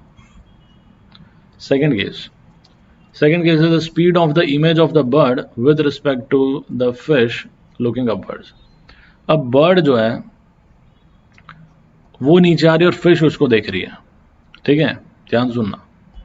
अब फिश को हम लोग फिर से साइड में कर देते हैं और बीच में हम लोग ऐसी आंखें लेके आ जाते हैं जो रेस्ट में है, पर है डेंसर मीडियम में। जब ये ग्रीन कलर की आंखें बर्ड को देखेगी तो बर्ड की इमेज जो है वो उनको और ऊपर नजर आएगी। मतलब ये डिस्टेंस आपका y है और ये डिस्टेंस जो है वो x है। तो हम y को लिखेंगे this is mu times x और फिर इसको डिफ्रेंशिएट करेंगे, ठीक है। तो जो b केस है उसमें y हमारा हो जाएगा म्यू टाइम्स x और यहाँ से मैं डायरेक्ट डिफ्रेंशिएट करके लिख रहा हूँ वेलोसिटी ऑफ इमेज इस बार हमारी बर्ड है with respect to the eyes which are at rest is mu times velocity of object मतलब bird, ठीक है, image of bird, ठीक है। तो ये हो जाएगा this is equal to mu की वैल्यू है 4/3 और बर्ड की जो वेलोसिटी है वो कितनी है 6। तो यहाँ से हमें मिल जाएगा this is equal to 8 centimetre per second. ध्यान सुनना, इतनी स्पीड से बर्ड नीचे की तरफ आ रही है अगर आंखें जो है डेंसर मीडियम में से बैठ के देख रही है तो। बट ऑब्वियस है ना बच्चों, देखो ये बर्ड है कितने डिस्टेंस पे, मान लो x डिस्टेंस पे, हमें नजर आ रही है यहाँ पे, हमें मतलब जब हम डेंसर मीडियम में से देख रहे हैं तो पानी में से या किसी भी डेंसर मीडियम में से देख रहे हैं तो bird actually x distance cover कर रही है, पर हमें क्या लग रहा है कि वो y डिस्टेंस कवर कर रही है। मतलब अगर वो यहाँ पे 1 सेकंड में आती है इतना डिस्टेंस तो हमें लगेगा वो 1 सेकंड में इतना डिस्टेंस कवर कर रही है, मतलब हमारे रिस्पेक्ट में तो उसकी स्पीड ज्यादा हुई, तो उसकी एक्चुअल स्पीड भले 6 है पर हमें क्या लगेगा 8 है। समझ में आया? अब ये तो हो गया with respect to the eyes which are at rest. तो फिश के रिस्पेक्ट में क्या होगा, फिश की आईज जो है वो रेस्ट पे नहीं है, वो मूव कर रही है। तो हम लिखेंगे velocity of bird with respect to fish is velocity of bird minus velocity of fish, that is equal to velocity of bird नीचे की तरफ है 8, वेलोसिटी ऑफ फिश ऊपर की तरफ है 4 प्लस में, तो this is -12 centimetre per second. और -12 इंडिकेट कर रहा है कि फिश अगर बर्ड को देख रही है तो बर्ड उसको नीचे की तरफ 12 की स्पीड से आती हुई नजर आ रही है, डाउनवर्ड डायरेक्शन इसलिए नेगेटिव, ठीक है। तो आई होप बच्चों आप लोगों को ये चीज़ समझ में आई हो। मैंने इसको कोशिश किया है अपनी तरफ से इजी तरीके से समझा सकूं, पर कभी कभी क्या होता है कि इजी एक का दूसरे के लिए टफ भी हो सकता है। तो हो सकता है कि किसी बच्चे को ऐसा हो कि सर ये आंखों वाला कॉन्सेप्ट हमको बीच में समझ में ना आया हो, पर आप ऐसे समझो कि ये जो आंखें हैं फिश की ये मूव कर रही है, तो पहले आप रेस्ट वाली आंखों से देखो और फिर मूव करती हुई आंखों से देखो। सिमिलरली जब बर्ड देख रही है तो उसकी भी आईज मूव कर रही है 6 सेंटीमीटर पर सेकंड से, तो पहले आप रेस्ट वाली आंखों से देखो फिर मूव वाली आंखों से देखो, जो भी आपको सही लगता हो वैसे कर सकते हो, ठीक है। तो ये तो था प्लेन सरफेस में वेलोसिटी ऑफ ऑब्जेक्ट और वेलोसिटी ऑफ इमेज के कॉन्सेप्ट्स। और अब हम, और इसमें हमने दोनों देख लिया कि object is in rare medium, object is in denser medium, दोनों ही देख लिया हमने, ठीक है। अब यहाँ पे ऑब्जेक्ट हमारा डेंसर मीडियम में, आंखें हमारी बाहर रेयर मीडियम में, और यह है स्फेरिकल रिफ्रैक्टिंग सरफेस। बच्चों ध्यान सुनो, अगर आप स्फेरिकल रिफ्रैक्टिंग सरफेस में, ये फिश हमें यहाँ पे मूव कर रही है ऐसा हम इमेजिन कर रहे हैं, ठीक है। रेडियस 10 सेंटीमीटर गिवन है, फिश की स्पीड गिवन है और 5 सेंटीमीटर पे फिश है, ये रेडियस 10 सेंटीमीटर, ये 5 सेंटीमीटर, फिश ऐसे मूव कर रही है, height of the fish is 0, ठीक है।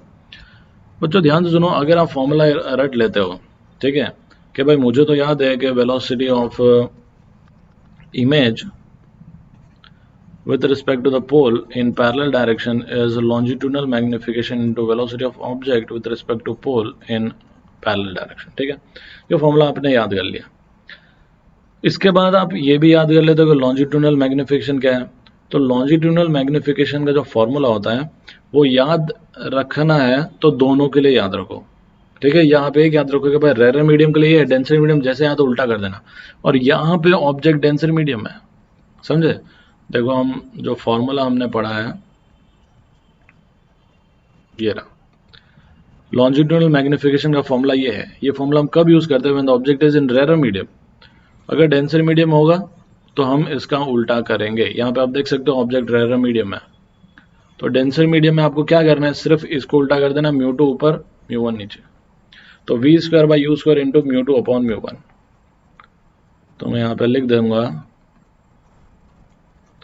This is equal to v square by u square into mu2 upon mu1 because the object is in denser medium। और यह velocity of object with respect to the pole। देखो हमारे पास u है, that is object distance ये, हमारे पास mu2 है, mu1 है, velocity है, पर हमारे पास v नहीं है, तो हमें पहले v फाइंड करना पड़ेगा।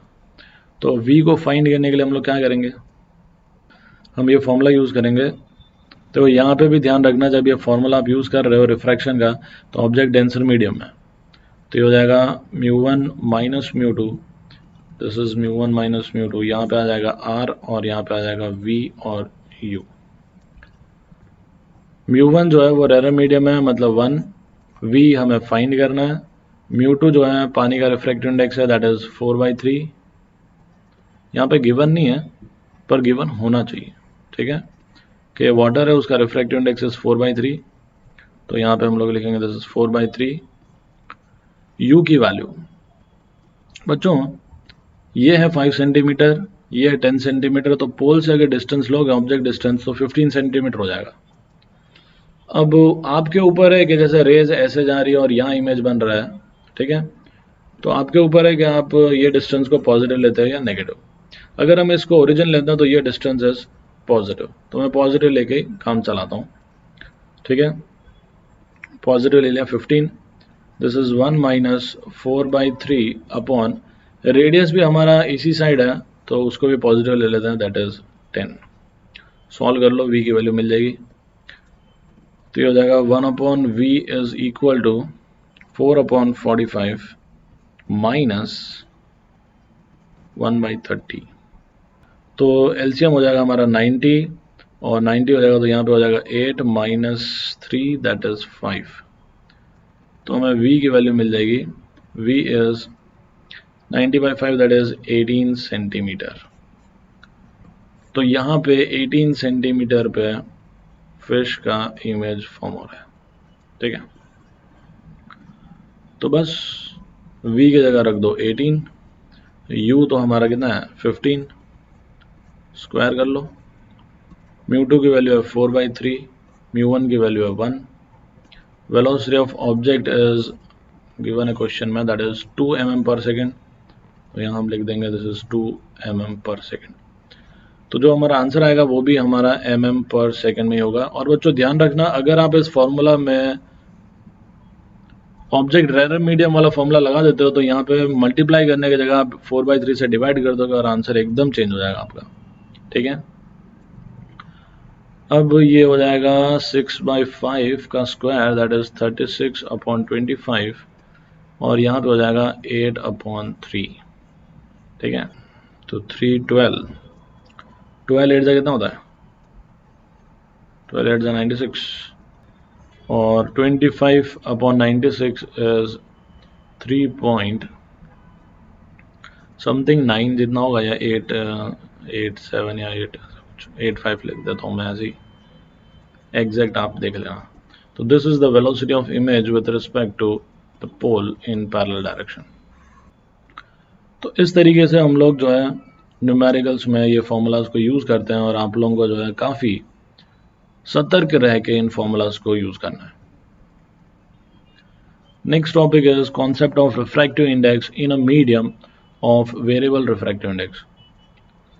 आई मीन टू से रिफ्रैक्शन जो है वेरिएबल रिफ्रैक्टिव इंडेक्स के मीडियम में किस तरीके से होता है। अभी तक हम लोगों ने क्या पढ़ा बच्चों, अभी तक हमने पढ़ा कि हमारा म्यू जो होता है वो दैट इज कांस्टेंट। हमने म्यू की वैल्यूज अलग अलग ली है, जैसे √2, √3, 4/3, 3/2, समझ रहे हो। तो अलग अलग मीडियम का रिफ्रैक्टिव इंडेक्स हमने अलग अलग लिया है और वो कांस्टेंट होता था। पर अब यहाँ पे है वेरिएबल रिफ्रैक्टिव इंडेक्स, तो उसमें रिफ्रैक्शन किस तरीके से होगा। और वैसे ये सब एक अजम्पशन ही है, आपको भी पता है कि एटमॉस्फेयर में रिफ्रैक्टिव इंडेक्स जो है वो कंटिन्यूसली चेंज होता है, ठीक है। But in atmosphere mu changes continuously। तो हम एग्जैक्ट एटमॉस्फेयर के हिसाब से तो नहीं सोच सकते, पर हम थोड़ा आसपास देख सकते हैं, ठीक है। तो यहाँ पे भी हम एक अजम्पशन लेंगे, और वो अजम्पशन है कि आइदर म्यू इंक्रीजेस, मतलब हम ये कह सकते हैं assumption is mu increases in one direction. मतलब ऐसा नहीं है कि वो एक्स वाई जेड तीनों में वेरी कर रहा है, ऐसा हम नहीं ले सकते। एटमॉस्फेयर में जैसा होता है वैसा नहीं कर सकते हम, ठीक है। तो mu increases in one direction, तो आइदर हम लोग लेंगे mu is a function of y, मतलब वाई एक्सिस में चेंज हो रहा है, या हम लोग लेंगे mu is a function of x, मतलब एक्स एक्सिस में जो है म्यू की वैल्यू चेंज हो रही है, मतलब बढ़ रही है या घट रही है, ठीक है। तो देखो, अगर mu is a function of y होता है तो क्या होता है। First, mu is a function of Y, तो जैसे जैसे आप वाई एक्सिस में मूव करोगे आपका म्यू का वैल्यू जो है वो बढ़ेगा या घटेगा। मतलब यहाँ पे हम mu is a function of y में कह सकते हैं कि एक इमेजिनरी स्लैब्स आप कंसिडर कर सकते हो। यहाँ पे रिफ्रैक्टिव इंडेक्स है सपोज 1, यहाँ पे 1.5, यहाँ पे 2, यहाँ पे 3, यहाँ पे 4। मतलब जैसे जैसे हम ऐसे ऊपर जा रहे हैं म्यू की वैल्यू जो है चेंज हो रही है। तो mu is a function of y, y के हिसाब से चेंज हो रहा है। यहाँ पे अगर 1 है तो यहाँ पे भी 1 है, यहाँ पे भी 1 है, ये सब जगह म्यू की वैल्यू 1 है। यहाँ पे 1.5 है तो यहाँ पे 1.5, 1.5। मतलब एक्स एक्सिस में कांस्टेंट है, वाई एक्सिस में सिर्फ चेंज हो रहा है। हमारा मतलब ये था, ठीक है। यहाँ पे नॉर्मल जो होगा, ठीक है, जब mu is a function of y होता है तो जो नॉर्मल होगा that is line parallel to Y axis. ये भी ध्यान रखना, line which is parallel to Y axis. मतलब ऐसे हम नॉर्मल बनाएंगे। सीधी सी बात है कि अगर आप इमेजिन करो एक स्लैब ले लो, खाली ये वाला स्लैब, तो स्लैब से नॉर्मल बनाओगे तो ऐसे ही बनेगा, ठीक है। तो ये हो गया नॉर्मल। अब यहाँ पे अगर हम ऐसा अज्यूम करते हैं कि ऊपर जाते जाते मीडियम और डेंसर हो रहा है, जैसे जैसे हम लोग ऊपर जा रहे हैं मीडियम डेंसर हो रहा है, तो जो रे होती है that will bend towards the normal. समझ रहे हो, हमें पता है कि जब रेयर मीडियम से डेंसर मीडियम में रे जाती है तो बेंड होती है टुवर्ड्स द नॉर्मल। और नॉर्मल हमारा कैसा है, वाई एक्सिस की तरफ है, तो रे जो है वो वाई एक्सिस की तरफ बेंड होगी। अगर ऐसे आ रही है तो वो ऐसे बेंड होगी, ऐसे आ रही है तो वो ऐसे बेंड होगी। इन शॉर्ट वो बेंड हो जाएगी टुवर्ड्स द नॉर्मल, ये चीज ध्यान रखना। सेकंड, अगर mu is a function of x है तो इसके लिए आप इमेजिन कर सकते हो इस तरीके का डायग्राम, जिसमें डिफरेंट स्लैब्स है which are parallel to Y axis, और रिफ्रैक्टिव इंडेक्स एक्स डायरेक्शन में कंटिन्यूसली बढ़ रहा है, ठीक है। और यहाँ पे अगर आप नॉर्मल बनाओगे तो वो नॉर्मल जो होगा it is a line which is parallel to x axis. तो याद रखना, अगर फंक्शन ऑफ एक्स है तो नॉर्मल जो होगा वो पैरेलल टू एक्स एक्सिस होगा, ठीक है। Normal is a line parallel to x axis. और यहाँ पे भी ऐसा होगा कि रे जो है वो बेंड होगी टूवर्ड्स द नॉर्मल। तो अगर ऊपर से आ रही तो ऐसे होगी, नीचे से आ रही तो ऐसे होगी। फाइनली रे जो है वो towards the normal he bend होने वाली है, क्योंकि हम ऐसा अज्यूम कर रहे हैं कि इधर साइड डेंसर मीडियम है। मतलब यहाँ 1 है तो यहाँ 2 है, यहाँ 3 है, ऐसे मीडियम डेंस होता जा रहा है। एग्जाम्पल दे रहा हूँ मैं आपको खाली। तो जब रे ट्रेवल करती है फ्रॉम रेयर टू डेंसर तो बेंड होती है टूवर्ड्स द नॉर्मल, और ये हमारा नॉर्मल है। तो वो नॉर्मल की तरफ ऐसे पहले इधर होगी, फिर थोड़ी और बेंड होगी, फिर और बेंड होगी, ऐसे ऐसे करते करते नॉर्मल की तरफ जाएगी, ठीक है। तो यहाँ पे मैं नॉर्मल लाइन फिर से बना देता हूँ और लिख देता हूँ कि ये नॉर्मल है। चलो, ये तो हो गया बेसिक। अब हम इसके ऊपर थोड़ा और कॉन्सेप्ट देख लेते हैं। बच्चों, जब इसके ऊपर क्वेश्चंस बनते हैं तो क्या होता है, क्वेश्चन में क्या गिवन होता है। ज़्यादातर जो होता है, ये जो एंगल है जिसमें रे एंटर करती है इसको हम लोग ग्रेजिंग इंसिडेंस कहते हैं। मतलब दिस एंगल इज 90 डिग्री ज़्यादातर क्वेश्चन में। पर मान लो मैं इसको 90 डिग्री नहीं लेता हूँ और इसको मैं ले लेता हूँ सपोज से थीटा नॉट, ठीक है, कि लाइट एंटर कर रही है at an angle theta nought, और फिर हमें पता है कि mu is a function of x है यहाँ पे, तो जो लाइन होगी पैरेलल टू एक्स एक्सिस वो नॉर्मल होगी। तो यहाँ पे मैंने नॉर्मल बना दिया, और रे जो नॉर्मल के साथ एंगल बनाती है, दिस एंगल इज थीटा इस पॉइंट के लिए, ठीक है। वैसे हम डायरेक्ट यहाँ पे थीटा नहीं बना सकते हैं, हमें जो है पहले टेंजेंट ड्रॉ करना होता है और फिर थीटा बनाना होता है। खैर कोई बात नहीं, टेंजेंट भी बता देते हैं, कोई बड़ी बात नहीं है। जिस पॉइंट पे नॉर्मल आप बना रहे हो उस पॉइंट पे ही आपको टेंजेंट बनाना है, ठीक है। तो ये हो गया टेंजेंट। तो ये जो नॉर्मल है और ये टेंजेंट है, इनके बीच का एंगल इज थीटा। अगर ये एंगल थीटा है तो यहाँ पे भी ये एंगल थीटा होगा। तो suppose this point is A and this point is B. Snell's law use करते हैं डायरेक्ट।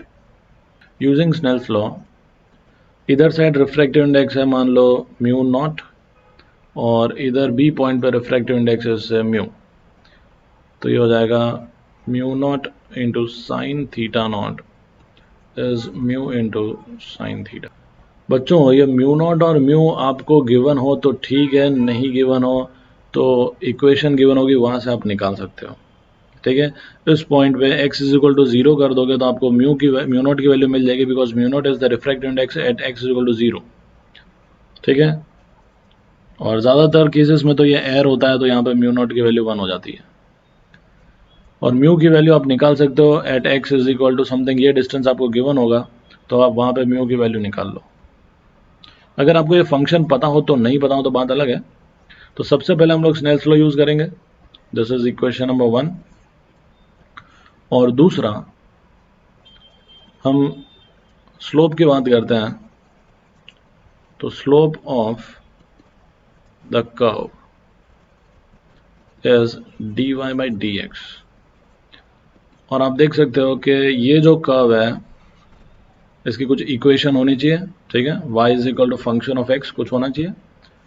तो इसके ऊपर जब हम टेंजेंट ड्रॉ करेंगे और उस टेंजेंट का स्लोप फाइंड करेंगे, तो slope which is equal to tan theta, और स्लोप हमें पता है dy बाई dx होता है।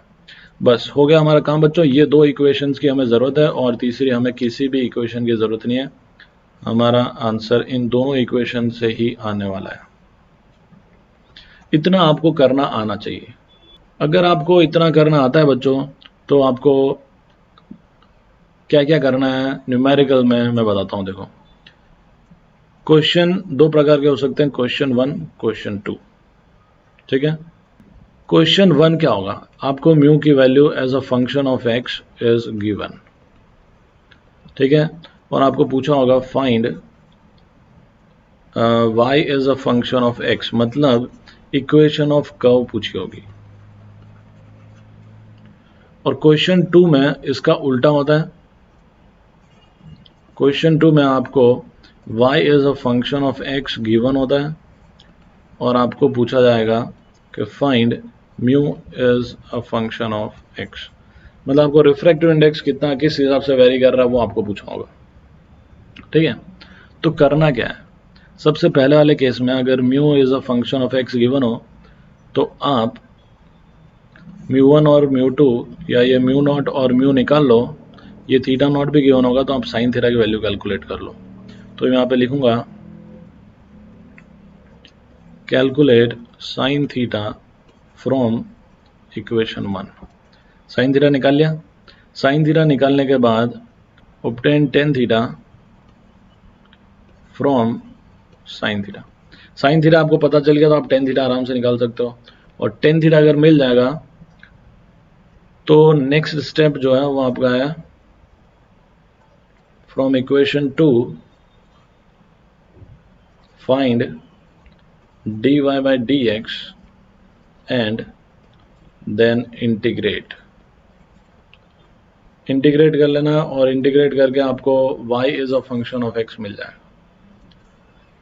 अब उल्टा, जब y is a function of x given हो तो क्या करोगे, तो सबसे पहले हम इसको डिफरेंशिएट करेंगे। डिफरेंशिएट करेंगे तो हमें dy by dx मिल जाएगा। dy by dx मिल गया मतलब हमें टेन थीटा मिल गया। तो टेन थीटा से हम लोग find sine theta, sine theta find कर लेंगे। और साइन थीटा फाइंड करने के बाद substitute in equation number 1 and find mu। बस, तो एक दूसरे से उल्टे हैं ये प्रोसेस, बस आपको ये इक्वेशंस दो लिखनी है बच्चों और कुछ नहीं करना, ठीक है। दूसरा, अगर mu is a function of Y है तो उस केस में क्या करोगे आप? सबसे पहला तो आप नॉर्मल ड्रॉ कर लो, line which is parallel to Y axis हमारा नॉर्मल होगा, तो एक ये पॉइंट ए और एक ये पॉइंट बी, यहाँ पे हमें इक्वेशन लिखनी है, ठीक है। तो पहले एक टेंजेंट ड्रॉ करता हूँ बी पॉइंट पे, चलो अज्यूम कर लेंगे कि ये बी पॉइंट के लिए टेंजेंट है। तो अगर ये एंगल हमारा थीटा है, यहाँ पे अगर मान लो ये एंगल थीटा है, तो ये एंगल हो जाएगा 90 माइनस थीटा, ठीक है। और ये जो एंगल है, इस एंगल को हम लोग थीटा नॉट लिख देते हैं। तो यूजिंग स्नेल्स लॉ तो हम कितने भी स्लैब्स के बाद भी लगा सकते हैं, ये आपको मैं बता चुका हूँ। तो ये हो जाएगा mu not sign theta nought is mu sine theta, ठीक है। तो जो हमारी रे है वो नॉर्मल के साथ एंगल थीटा बना रही है, तो यहाँ पे साइन थीटा लिख दिया। इस पॉइंट पे रिफ्रैक्टिव इंडेक्स इज म्यू, इस पॉइंट पे refractive index is mu naught, वो भी आप चाहो तो यहाँ पे ऐसे बता सकते हो, ठीक है। ये है हमारी इक्वेशन नंबर 1। सेकेंड इक्वेशन है slope which is dy by d x. यहाँ पे आप देख सकते हो जो टेंजेंट है वो x एक्सिस से एंगल बना रहा है 90 माइनस थीटा, तो यहाँ पे हम लोग लिखेंगे this is equal to 10 of 90 minus theta, 10 of 90 minus theta is cot theta. तो दूसरी इक्वेशन हमें मिली है dy by d x is cot theta. बस ये दो इक्वेशन का यूज करके जो आपको जो स्टेप्स बताए थे वही फॉलो कर रहे हैं, आपका आंसर आ जाएगा। चलो कुछ क्वेश्चन देखते हैं। सबसे पहले यहाँ पे जो क्वेश्चन है उसमें हमें इक्वेशन गिवन है, आप देख सकते हो y इज एक्स स्क्वायर, और हमें बोला है कि फाइंड द रिफ्रैक्टिव इंडेक्स का वेरिएशन, मतलब हमें mu as a function of y find करना है। तो क्या करेंगे, देखो, जब y is a x square या इक्वेशन गिवन है y is a function of x given है, तो सबसे पहले dy by d x find करो। तो y is equal to x square से मुझे मिलेगा dy by d x is equal to 2x। मिल गया, खुश हो जाओ। अब देखो डायग्राम में हमें रे भी गिवन है, ठीक है। जब हमें रे इस तरीके से गिवन है तो यहाँ पे आप देख सकते हो कि refractive index is a function of y है। अभी हमने पढ़ा ये वाला case, refractive index is a function of y, तो इसमें जो हमारा स्लोप होगा वो क्या होगा, cot theta. Slope will be equal to cot theta, ये चीज आपको पता होनी चाहिए। तो यहाँ पे ये जो हमारा स्लोप है this is actually equal to cot theta. मतलब यहाँ पे अगर आप नॉर्मल बनाते हो तो ये एंगल थीटा है, और टेंजेंट ड्रॉ करोगे तो ये angle is 90 minus theta and slope is cot theta. तो कॉट थीटा की वैल्यू मिल गई, कॉट थीटा की वैल्यू मिल गई, तो साइन थीटा पता कर लो। कैसे पता करेंगे, ये एंगल थीटा है, कॉट थीटा 2x है, मतलब ये 2x है, ये 1 है, तो ये हो जाएगा under root of 1 plus 4x square. तो यहाँ से मिल जाएगा sine theta is opposite side upon hypotenuse that is 1 plus 4x square, ठीक है। साइन थीटा की वैल्यू मिल गई, अब स्नेल्स लॉ लगा लो। तो आप देख सकते हो यहाँ पे हमें 90 डिग्री का एंगल गिवन है, ठीक है। तो ये हो जाएगा यूजिंग स्नेल्स लॉ, तो ये हो जाएगा 1 sine theta nought is mu sine theta. Theta nought 90 degree given है, तो ये हो जाएगा sine 90 is mu into sine theta. तो हम लिख देंगे mu is 1 upon sine theta, और साइन थीटा का हमारे पास वैल्यू है, तो 1 अपॉन साइन थीटा हो जाएगा under root of 1 plus 4x square. तो आप देख सकते हो हमें mu as a function of x हमें मिल जाता है, और उसकी वैल्यू है 1 प्लस 4x स्क्वायर। ये हमारा आंसर है, ठीक है। तो इस तरीके से जो न्यूमेरिकल्स बनते हैं बच्चों बहुत सिंपल बनते हैं, बस आपको कॉन्सेप्ट पता होना चाहिए। बच्चों को कॉन्सेप्ट पता नहीं होता और वेरिएबल रिफ्रैक्टिव इंडेक्स पढ़ के डर जाते हैं, जबकि बहुत सिंपल है, ठीक है। और यहाँ पे बच्चों अगर आप इसको μ1 लेते हो और इसको μ2 लेते हो तो हम μ2 अपॉन μ1 को म्यू लिख सकते हैं, कोई दिक्कत की बात नहीं है, ठीक है। दूसरे क्वेश्चन में क्या है, दूसरे क्वेश्चन में बोला है कि फिर से ग्रेजिंग इंसिडेंस है, मतलब यहाँ पे एंगल ऑफ इंसिडेंस फिर से 90 डिग्री है, ग्लास स्लैब है। तो पहले तो मैं एक ग्लास स्लैब बना देता हूँ। The refractive index is this, तो mu is a function of Y हमें गिवन है, mu is a function of Y. तो यहाँ पे हो जाएगा, ये वैल्यू लिख देते हैं √1 + y, ठीक है, म्यू। जब mu is a function of y होता है तो नॉर्मल जो है वो भी वाई एक्सिस से पैरेलल होगा इस तरीके से, और जो हमारी रे होगी वो भी ऐसे एंटर करने के बाद बेंड होगी टूवर्ड्स द नॉर्मल, ठीक है, ऐसा बना। और मैं इस नॉर्मल को थोड़ा शिफ्ट कर देता हूँ। फिर बोला है कि if the thickness of the slab is d, मतलब ये जो डिस्टेंस है हमें यहाँ पर d दिया हुआ है, then determine the equation of trajectory of the ray inside the slab।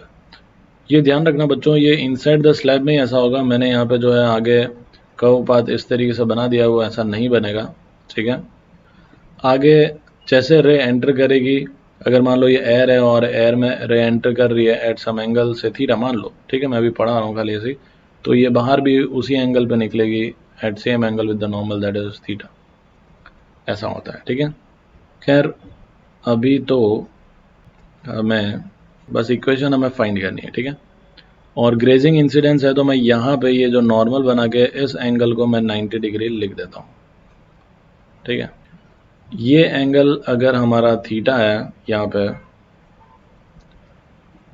तो फिर से अगर आप टेंजेंट ड्रॉ करोगे तो आपको मिल जाएगा कि this angle is 90 minus theta and the slope will be equal to cot theta. तो mu is a function of Y है, तो ये जो पॉइंट है यहाँ पे y इज 0 और ये जो पॉइंट है यहाँ पे y is equal to d है। तो for y is equal to 0 mu की वैल्यू है 1, तो y इज इक्वल टू 0 पे हमें म्यू की वैल्यू मिल गई है 1, तो हम स्नेल्स लॉ यूज कर लेंगे। ध्यान रहे बच्चों यहाँ पे आप अगर y is equal to d पे फाइंड करोगे म्यू की वैल्यू तो आपको मिल तो जाएगी, पर आप जब इक्वेशन में रखोगे तो आपको वो कांस्टेंट हो जाएगा, मतलब हमें फंक्शन ऑफ y चाहिए हमेशा। मैं बताता हूँ आपको किस तरीके से, देखो तो यहाँ पे हम लोग लिखते हैं यूजिंग स्नेल्स लॉ, ये हो जाएगा 1 sine theta naught which is 90 degree, ये हमारा थीटा नॉट है, ठीक है, is equal to mu sine theta. तो ये हो जाएगा sine 90 is equal to mu की वैल्यू √1 + y साइन थीटा, और यहाँ से मुझे साइन थीटा की वैल्यू मिल जाएगी, दिस इज 1/√1 + y। तो अब अगर हमें साइन थीटा मिल गया है तो हमें कॉट थीटा फाइंड करना है, ये हमारा नेक्स्ट मकसद है। तो ये थीटा है, sine theta is opposite side upon hypotenuse, तो ये हो जाएगा √y। तो यहाँ से मुझे मिल जाएगा therefore cot theta is √y। अब बच्चों कॉट थीटा जो है वो स्लोप होता है दैट इज dy/dx, तो dy/dx is equal to √y। तो यहाँ से हमें मिल जाएगा dy/√y is equal to dx, दोनों तरफ इंटीग्रेट कर दो। तो यहाँ पे y का पावर -1/2 हो जाएगा, ऊपर जाएगा तो, और उसका अगर हम लोग इंटीग्रेशन करेंगे तो ये हो जाएगा y का power -1/2 + 1 upon -1/2 + 1, this is equal to integration of dx is x, ठीक है। तो ये हो जाएगा y का power 1/2 upon 1/2 is x, this implies √y is equal to x/2। तो यहाँ से हमें मिल रहा है y is equal to x²/4। तो ये हमें इस तरीके से इक्वेशन मिल जाती है, इक्वेशन ऑफ कर्व। तो ये जो कर्व बन रहा है उसकी हमें इक्वेशन मिलती है बच्चों। अब ध्यान से सुनना, ठीक है। अगर हम यहाँ पे y is equal to d पे म्यू की वैल्यू फाइंड कर लेते हैं ना, y की जगह हम लोग डी रख देते हैं और म्यू की वैल्यू फाइंड कर लेते हैं और फिर स्नेल्स लॉ में रखते हैं। तो यहाँ पे क्या आता है, 1 प्लस डी आता, यहाँ पे 1 प्लस डी होता साइन थीटा, यहाँ पे आ जाता रूट डी, और जब आप यहाँ पे रूट डी रखते हैं तो ये रूट डी कांस्टेंट होता, समझ रहे हो, क्योंकि डी कांस्टेंट है तो रूट डी कांस्टेंट होता, तो हमें integration d y is root d times integration d x ऐसा मिलता। देखो मैं आपको बता देता हूँ, ऐसा मिलता है, d y is root d integration d x. तो ये तो हो जाता है y is equal to root d x, और ये तो इक्वेशन ऑफ स्ट्रेट लाइन हो जाती है विच इज़ नॉट पॉसिबल। तो हमें याद रखना है जब भी कोऑर्डिनेट गिवन हो तो हमें लास्ट में सब्सटीट्यूट करना है अगर रिक्वायरमेंट हो तो। यहाँ पे क्वेश्चन में हमें पूछा है क्या, कोऑर्डिनेट्स का, and the coordinate of the point eight which the रे एग्जिस्ट। तो अब इसका कोऑर्डिनेट फाइंड करना है तो y की जगह d रख दो और x की वैल्यू फाइंड कर लो। तो यहाँ पे कोऑर्डिनेट्स में ढूंढ लेता हूँ, for y is equal to d, x क्या हो जाएगा, यहाँ पे रख देते हैं, यहाँ पे y की जगह d, तो x हो जाएगा 2 टाइम्स रूट डी। तो कोऑर्डिनेट्स हमें मिल जाएंगे 2 times root d comma d, x comma y के फॉर्म में लिख दिया, ठीक है। तो ये हो गया हमारा आंसर। तो हमें इक्वेशन ऑफ कर्व भी मिल गया और हमें कोऑर्डिनेट्स भी मिल गए एग्जिट पॉइंट के, जहाँ से रे बाहर निकल रही है। तो इस तरीके से आप लोगों को करना है, ठीक है। ये क्वेश्चन जो है यहाँ पे, ये मैं आप लोगों के लिए रख रहा हूँ, आप इसे होमवर्क के तौर पे करें, आपका कॉन्फिडेंस जो है वो बिल्ड होगा, ठीक है। तो आई होप बच्चों जो है चीज़ें आप लोगों को समझ में आई हो अच्छे से, ठीक है। और कोई भी डाउट हो तो आप कमेंट में मेंशन कर सकते हो। पूरी कोशिश की कि आप लोगों को जो है अच्छे से कॉन्सेप्ट से समझाया जाए और उससे रिलेटेड क्वेश्चंस भी करवाया जाए, ठीक है। अगर आपको वीडियो अच्छा लगा हो तो इसे शेयर करें, सब्सक्राइब करें, लाइक करें, ठीक है। आज के लिए बस इतना ही बच्चों, मिलते हैं नेक्स्ट क्लास में, तब तक के लिए गुड बाय।